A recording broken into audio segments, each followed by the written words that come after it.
What's your frame? Listen, no frame, no game. If you don't have a very clear, concise way to explain your product, then you just get steamrolled and your message doesn't get out there.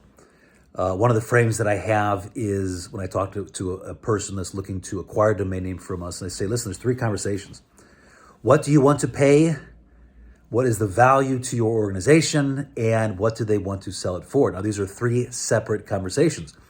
This last week, I was negotiating a domain name. They're like, well, Chris, that's like a 60% increase from the price we offered.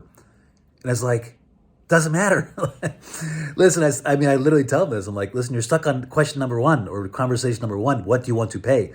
And what you want to pay is irrelevant to this conversation because the true question here is what is it worth to your organization?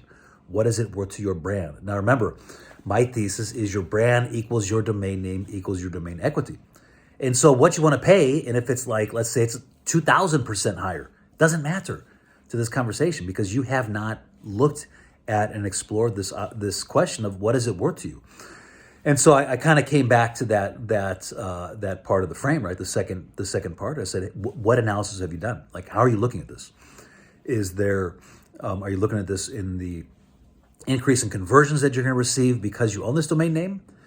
And how long would it take to pay this off? Let's say you lease option this.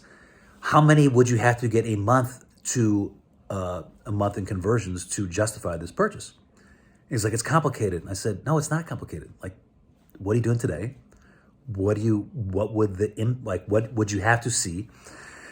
And I said, listen, with the lease option, there's limited risk, okay? Yes, you put money down to buy the option. Then there's a monthly fee that can be structured many different ways, okay? You can structure it so that it's like a payment, the same payment to then reach the end result, or it could be a straight lease. There's some owners that'll do a straight lease, like $1,000 a month, $2,000 a month, right? It's a lease, but then the option after 3 years is this balloon payment or this final payment that you have to make. So what would this need to be?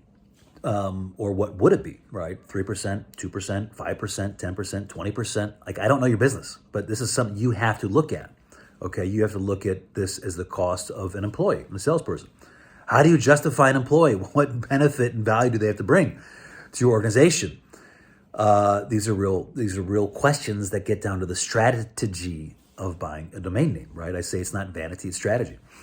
And then I said, what will they sell it for? I said, we already know what they want to sell it for, okay? They've come down. This is a great purchase. It's well below the average retail value for a one-word domain name, but I need you to get to this conversation here. And it's interesting because I actually fall back on this frame quite a bit.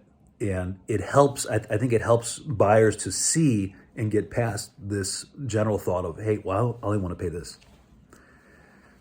And I get it.